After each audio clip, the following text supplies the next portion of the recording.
hoping get ready for Lemoyne. That's all I'm going to say there. Welcome in here on this Thursday now. It is the College Basketball Tip-Off Show powered by WagerTalk.com. Another great slate of games here as we are in the home stretch. I mean, we're a month away from pretty much conference tournaments starting. So it's kind of put up or shut up time for some teams here who are fighting for their bubble lives. We're going to go ahead, break down a few of these games here tonight. And, of course, we'll have three best bets along the way. We'll do it with three of the best here at WagerTalk.com on this very special half-price Thursday here. We'll get into that in a minute. But Bryan Power in the house, as is Adam. I refuse to lose. Trigger, ready to roll here after maybe one of the greatest rocking chair 5% wins you will ever see yesterday in Lehigh. Absolutely out of control. And the one and only, it's been a hot minute. Goddamn, the pen is in the house, Ralph Michaels. Ready to roll here today, gentlemen. So let us dive into the Big Ten because you can't sleep. There's always the Big Ten. And if you're going to watch Ohio State and Minnesota tonight, nobody, and I mean nobody, has cashed more tickets for backers than those that keep betting on the Minnesota Gophers there. BP simply refuse to lose ATS. And I don't know. They're 3, I think, now, as that seems to be coming down a little bit here. Are you buying the firing and the coaching bump still of Ohio State here? All right, Joe. So we all know that Minnesota is the top ATS team in the country. They've covered the number in 22 of 25 games overall, including 8 straight. They're 16-1 against the number at home and 11-1 against the number when favored this season. Tonight, they are a home favorite against Ohio State. And guess what I'm going to do? Here is why I like the Buckeyes. So when these teams first met, it was back in early December, so a little bit ago. Ohio State, Joe, closes a 13-point favorite in Columbus. Now, I know that they have been massive underachievers, the Buckeyes, all season. That's why Chris Holtman got fired. But a 16.5-point swing for the rematch? That seems a little absurd to me. And, oh, by the way, Ohio State, they won the first meeting. They didn't cover, but they won by 10. They never trailed, and they were up by as many as 22. I acknowledge there's some red flags. Okay, some things have obviously changed over the last couple months. Ohio State has not won a true road game, of course, all season. I think one of the big talking points in college basketball. These guys know it. Most of our viewers know it. Teams struggle to win on the road, coast to coast. And it is a possible letdown spot for Ohio State because they had the big upset win over Purdue on Sunday. But team looked energized in that Purdue game. I think it carries over here. Here's a few things you want to keep in mind with Minnesota. It's only the 4th time they've been favored in Big Ten play. Only 3 conference wins by more than 3 points. And over the last 10 games, Minnesota, 4-6 straight up. Overall, they trailed by double digits in 3 of those wins. Trig knows it. Joe, you know it. Ralph, maybe he knows it too. He's going to know now. No one in the state of Ohio likes Ohio State less than me. But OHIO tonight. I'll take the points with the Luckeyes. Oh, boy. Did it pain you, Brian, to have to actually say the words and utter that I'm backing the Buck? Right? I mean, there's pain involved there. And I'm allowed to live in the state because I can spell it, too. That's always a rite of passage here. What an incredible achievement that is. Yes. Yeah. Could be worse. You could have been like, I got to back the Ohio Bobcats, and absolutely nobody likes to do that either. Adam Trigger, welcome in. We got quite the Ohio connection on the show today. Wait till Ralph starts getting behind Cleveland State here in another minute. So it is going to be Rust Belt for sure here. Trig, again, great rocking chair, 5% win last night. You are on a hell of a run, my friend, and you are going to head out west. We're going to look, Tarleton State, Grand Canyon. I think I took the over in this one here. I thought the number was a little low, but the spread number is interesting as well. It opened up at 6, I think. I'm seeing 4.5 now with Grand Canyon. What are you thinking? Yeah, so I chose this game because it truly is a big game. I mean, this is 1 versus Mm, 2 in the WAC. So it is one of the bigger games tonight. I also chose it because I'll be out there on Saturday. So I'll be at the Tarleton State game on Saturday. I wish I could have got out to mm, Texas earlier because I would have loved to go to this one. But it just didn't work out my schedule. But I know that Wisdom Gym is probably going to be sold out tonight. They've had like 2,200 for their home games recently. It only holds 3,000, and I'm going to kind of start my handicap there because I really think Grand Canyon. Now we're in a new look WAC conference now, where there's no New Mexico State, and Grand mm. Canyon really is the brand in that conference, and they're almost sort of I think Florida Atlantic esque right now, where they're everyone's biggest game. So it's like they get everyone's best shot. They're everyone's sellout at this point. And I think that there's something to be said for that. Especially with a Tarleton team that's been really good as an underdog of late. But I'll go back to Grand Canyon for a second. I mean, this is like they have a bigger budget than everyone else in this league. Bryce Drew got paid a ton to stay there. I feel like in a lot of ways they're more of a major program, or at least teetering on being a major program than like your typical WAC, like mid-major type program. So, because of that, they get everyone's best shot. And you've seen Florida Atlantic struggle with it in the move to the American, kind of getting everyone's best shot. And I think they're going to get Tarleton's best shot tonight.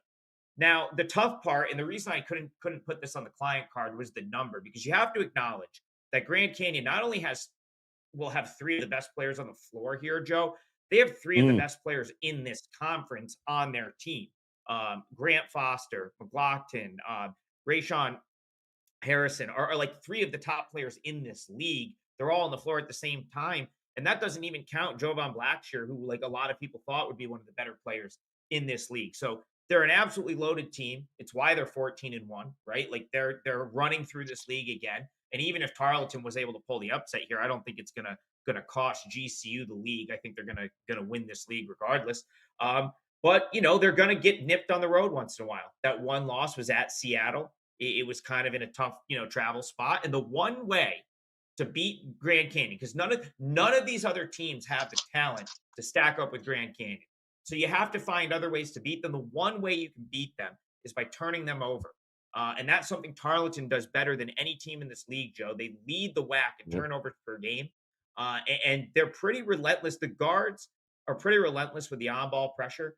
And so I'm wondering if the combination of their relentless guard pressure defense, having the sold out crowd, putting Grand Canyon on the road, maybe force a few more turnovers and keep them in this game.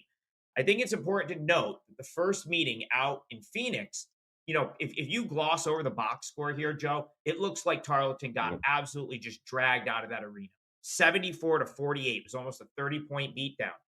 But what many will probably fail to realize is Tarleton led that game and led comfortably for almost the entire first half, and then just went ice cold in the second half, could not hit a shot, and ended up losing the game by 30. I think that's less likely to happen in their home gym. Now, the reason you're not getting the right number here and you're not getting much value is Tarleton 6-0 in their last 6 games against the spread. They've won their last 4 games as an underdog outright. So, the number is a little short, but man, have they been good as an underdog. They're kind of on like the dream run right now, Joe.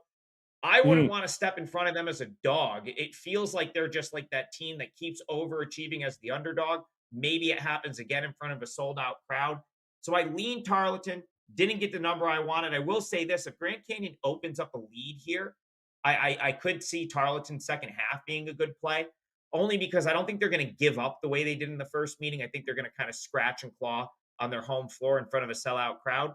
But again, and I'll throw in a little bonus. If Tarleton wins tonight, I'll probably fade them on Saturday because they'll flip to Mm. being a favorite, and that's the role I want to play against them in. So those are my thoughts. Canyon, Tarleton State. Not a much of a bet for me here, but I'll give you a client play in the best bet section. So we'll leave it at that. It should be a good one here tonight with these two teams here cruising on their way to trying to get eligible here for the madness that's coming up next month. And Ralph Michaels in the house, and leave it to Ralph to start with that late night degenerate special. Absolutely love you went to Washington State taking on Arizona, 11 o'clock Eastern time tip. So when all else fails, you can always dive into this game here, Ralph. And although the market seems to tell us this is not going to be much of a game, or is it? Well, you look, I mean, since Adam picked the number one against number two matchup, I'm going to do the same. I mean, Washington State clearly a surprise team, being the number two team in the Pac 12, including pulling the upset against Arizona at home 73-70. Now, in the second meetings, I always go back and look at how much value you have based on the first game. BP brought it up in the first game. And while Arizona lost to Washington State, they were a 9-point favorite. Now they're laying 4 points more. So you have one of the strongest home courts, and you only have a 4-point difference of being the road team. Now, yes, Arizona lost that first game, but they had a season low in offensive production. They shot worse than any other game they did. Now, Washington State, I love Kyle Smith. I liked him at San Francisco. He's really turned this program around, and they are really a poor man's Virginia. You want to think about the Cavs when they were good, one of the slowest paced teams in all of the country, one of the best defensive teams. That's why Washington State has done exactly what they've done. Get to 20-6, gone 9-1 ATS their last 10 games. But in this matchup, it's just one that I have to side with Arizona. Number one, I talked about Washington State's pace. They are number 330 as far as tempo is involved. They played last Thursday against California. They played Saturday against Stanford, and they playing now Arizona on the road on Thursday. Arizona, one of the fastest paced teams. They are number 15 in tempo. And what did they do? They played Arizona State last week. So when you play your rival, you do not have a midweek game. So I have a team looking for revenge that is faster paced at home, and they are rested with no midweek game. Huge edge for them. And then I break down Washington State's schedule. Yes, Washington State is 5-3 straight up on the road. The wins, USC, Stanford, Washington, Oregon, and Oregon State. Now, the Pac-12 is not good this year. All 5 of those road wins were teams that were Ken Palm number 60 or higher. They've only played 2 teams that they lost to, Utah and Colorado, that were top 60 teams, and both of those were back in December. They lost back-to-back games to Utah and Colorado, December 29th and 31st. So I look at this situation and I think Washington State has kept games close because of tempo and defense. Arizona by far the best offense they faced. The other thing Washington State does is they're a team that does not shoot threes. You look at the percentage of threes they shoot relative to field goal percent, they are number 310. Why does that matter? Well, Arizona's one weakness is 3-point defense. You look at the Wildcats in 2-point defense as far as Ken Palm ratings go, they're number 70. 3-point defense, they're number 222. Washington State not going to be able to take advantage of the Wildcats defense. And the other edge Washington State has against most opponents, this team is tall. You want to talk tall? In fact, you look at the Ken Palm ratings, they are number 2 in the country. When you have Jalen Wells playing your shooting guard and he's 6'8", and then you have Isaac Jones 6'9", and Clough 6'11", and then you've got other 6'11" guys on the team. But guess what? Arizona State is actually number 54 in height. They are very tall. You have a shooting guard in Love who's 6'4", and he can cover Wells. You have Bello, who's 7 foot. You have Johnson, who's 6'7". Washington State's normal offense, getting the ball inside, will not work against the interior defense of Arizona. Value with the loss, value with the turnaround and only a 4-point swing from the road team to the home team. Arizona, my big game breakdown for tonight. The Wildcats lock up the Pac-12 tonight with a win. Yeah, after tonight, there's just 5 games left there in the regular season. Hard to believe that Oregon is third in the Pac-12 right now, but a million miles away from what Washington State and Arizona are doing. But still got some games to play. Got to play the games, and they're going to do that one tonight, 11 o'clock Eastern time tip there with Washington State taking on the Arizona Wildcats. All right, we've got best bets coming up here. We also have a great opportunity for you guys to take advantage of a half price Thursday, and we love our half price Thursdays here. What does that mean? Well, it basically means that all daily picks here are half price, guys. It's that simple. They are going to tell you exactly what they got locked, loaded, ready to go for half price here today. But I do want to remind you, rather, those that might be joining us for the first time. How about hitting that subscribe button? Become part of the WagerTalk TV family. You will find nobody with more daily and weekly content and game previews, best bets, all the big games around the world of sports. We have got you covered here. So go ahead. Hit that subscribe button and hit the like button if you can, because we are getting ready for some best bets here. And we're going to head over to Bryan Power, who has had enough opportunity to have a couple of drinks there after having to back Ohio State for his big game breakdown. He's feeling a little bit. Look at that. He's got the White Castle drink there. That is just disgusting on so many levels. I can't even begin to tell you. Why don't we It's a tell smoothie. us? I'm eating healthy, sorry. Joe. Yeah, Sorry, it kind of looked like a pack of double cheeseburgers. Talk to me here about what you got locked and loaded here at Wager Talk, and then you're going to break down everybody's favorite game tonight, Central Arkansas at Bellarmine. So tell us what you got locked and loaded, ready to roll here. Yeah, I obviously, Joe, could not go 2 appearances on the show in 1 week without talking about at least one game that nobody cares about, the 2 worst teams in the A-Sun. But it's a game you should care about. I'm going to tell you in a little bit here after I do the breakdown. I'll tell you about 2 games that you should care about. I've got them up on my page, wt.buzz/BP. I've got 2 best bets, 1 NBA, 1 college, both half price, like you so eloquently mentioned, Joe. But this is why people absolutely should care about Central Arkansas and Bellarmine. The line opened way too. Odds makers do a great job, okay? They have so many games to keep track of, but they opened this number too low. And we've seen it get bet up a couple points already. And I still think there's a little bit of value. I jumped on it early this morning. I got it at 4.5. I'd play it up to 6.5, to be honest. Now, Bellarmine is last in the A-Sun, okay? But Ken Palm has Central Arkansas rated as the worst team in the league, and by God, so do I. To that point, okay, guys, these teams met once.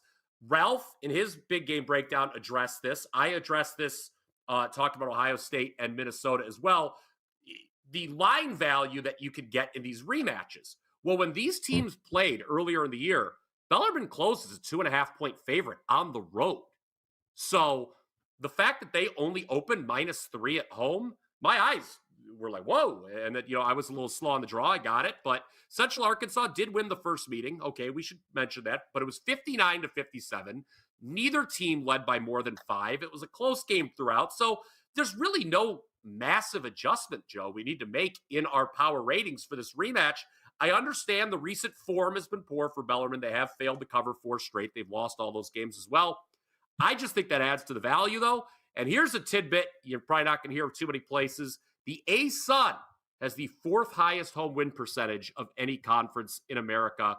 I will lay it with Bellarmine. That is my best bet for the show. My 2 best bets for today, again, 1 in NBA, 1 in college, both available at my page, wt.buzz/BP. It's been a great run, Joe, of late. Yesterday, I did give some back. Admittedly, it was a 1-3 Wednesday, but 5-0 on Tuesday. We're on a 7-3 college hoops run overall, 9-3-1 last 13 NBA, which is, as you know, returns tonight from the All-Star break. We're up 93.8 units with all basketball over the last 13 months. Had winning seasons in both NBA and college so far, 46-33 in NBA, 79-60 in college. So there you see it, wt.buzz/BP, place to go. And don't forget about Bellarmine. Yeah.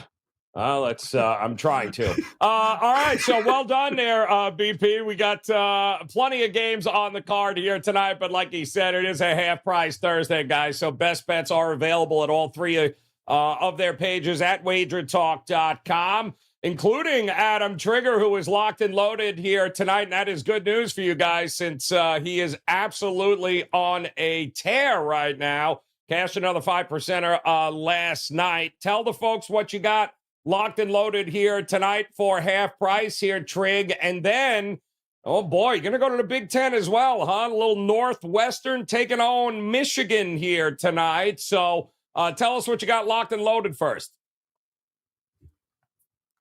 Yeah, so I have 2 4% plays up for tonight. Only one is up for sale. I'm going to give you the other one right now. It did move a little bit, so I decided to just give it out on the show for free. So just the 1 4%er, it'll go before this one. It's an earlier game. This is a late, and of course we have the all access special, all college basketball plays all the way through at the March Madness final. I lost my train of thought there for a second. But yeah, that's up on my page as well, and that gets you everything right through the end of the NCAA season. But yeah, one of my best bets I got in, kind of right at the right time. This moved sort of quickly after I put this in. But I took Michigan plus 12.5. And Joe, you remember, I made you sit through 30 previews, some of which you even had to endure me and Bryan Power. So I apologize for that. But one of the ones that I was like, came back to, there it is. Makes an appearance once a show. One of the ones that I was really adamant about was Michigan. And that they were going to be a bottom 5 team in this league this year. And, there was probably no one more critical of this team coming into the season than me. And not only are they in the bottom 5, but they're dead last coming into play at 3-12, for this game. So you might be shocked to see me on Michigan here, but I just can't have Northwestern laying 12.5 to any Big Ten team, even if it's Michigan. I know Doug McDaniel's not going to play. That's more than baked into the number. This has been going on for a while now, his little house arrest situation. Yes, they've been a lot worse on the road. They haven't been able to win a road game without him. The reason for that is it's pretty simple. McDaniel's probably their best player. He's certainly their best ball handler, best facilitator, best passer. So all of that's, I guess, worth bringing up. But I think now that you're on game 6 of being without him on the road, I think it's baked into the number here. And, I keep coming back to Northwestern. Like for me, this is just more of a fade of Northwestern than anything. Willingness to play against Northwestern, laying this many. It's not like Michigan isn't showing up to play this game. They're still going to try, and they're going to want to hang around here. So I think the big thing to point out with Northwestern is Ty Berry's done for the season. Now, I understand that Northwestern's gone 2-1 without him. But, that was 11.6 points per game. I think it does hurt their offense. And you need your offense to be firing on all cylinders to cover a number like 12.5. So, this injury is going to cost Northwestern as the season wears on, in my opinion. This is not an explosive offense. Like, Boo Booey's a stud and he can make plays. But this is a team that's near the bottom of Division I in rebounding. 330th nationally in rebounding for Northwestern, and made threes are a huge part of Northwestern's offense. And Barry was leading the team with 43.3% from 3-point range. Like, that has to come into play at some point. In the 3 games since he's been out, Northwestern's points per game are down 6.4 points from their season average. And I think when you add all of these things together, it's a lot to ask for a Northwestern team that's really profiled, like they've thrived in the underdog role the last couple seasons. They're not that accustomed to being a favorite, but they're certainly not accustomed to being a double-digit favorite in Big Ten play. And I think when you put them into that situation, them winning this game by more than 12 points is just a lot to ask. So, I know it was a home game. I was impressed with Michigan over the weekend. I do think they're at least maybe going to finish the season and show some heart and not just roll over and get killed in all of these games. So I think this is going to be a little bit more competitive than maybe the odds makers are suggesting here. I'll call it a single-digit loss for Michigan. I don't know if they're going to go into Evanston and pull the upset, but I certainly think they could hang around. So Michigan plus 12.5 is a 4% client play. And even at the current number, I still think there's some value. So I think Michigan hangs around and covers this number. Yeah, and I saw this thing get steamed up to as high as 13, and I was like, whoa, whoa, whoa. Yeah. What is going on here, people? So definitely worth taking a look at that game here, guys, for sure. It is one of the best bets there for Adam Trigger. Don't forget, he is other best bet. Half price right now on his page over at WagerTalk.com, as are Ralph Michaels' best bets. He, too, locked, loaded, ready to roll on a half price Thursday here, Ralph. And a little disappointed we're not talking Cleveland State, but hey, Texas State will work as well against Georgia Southern. So break that game down for us and tell us what you got ready to roll on a half price Thursday. Well, I'm following Adam on this show, and hopefully I follow Adam's success with his 5% winner yesterday. I do have a college basketball 5% loaded. It is half price, so only $17.50. And just a reminder, I also have an NBA, NHL play and an additional college basketball play. You can get any package for half price, or you can get a one-day all access from your favorite handicapper, normally $39. That also half price for $19.50. So, Joe, you know I have to talk about a team that's in the 300s with Ken Palm when I come on the show with you, and that would be Georgia Southern. Okay, so rule number one is, do you really want to back bad teams on the road? I mean, unless they're getting a boatload of points. More importantly, rule number 1.1 is do not lay points with a shitty team. Georgia Southern's number 307 as far as Ken Palm is concerned. They have 5 wins on the year, and they're a favorite in this game. So, I had to go to the database, and I looked at teams in February. Why? Well, I didn't want to count a team that has a win percentage under 30% early in the year. If you played a few tough flows and you were 1-3 or 1-4, 1-5, and you had a bad winning percentage. So in February, when a team has a win percentage under 30%, like Georgia Southern, they're off at least back-to-back losses, and they're a favorite of 2 or more. Since 2010, Joe, those teams have gone 38.8% against the spread. Again, there is a reason you do not lay points with a crappy team. FYI, in those games in the same time frame since 2010, those games have gone over 62%. I have no opinion on the total. I'm just sharing that information with you. Let's look at Georgia Southern. They played a middle-of-the-road schedule, number 173, looking at Ken Palm's ratings. As I mentioned, they have 5 wins. They're 5-22, and they have not beaten a team that's in the top 200. In those 5 wins, they only have 2 wins against teams that are top 275. You look at Georgia Southern's defense. Not only are they the worst in the Sun Belt, they are number 338 out of the 362 teams.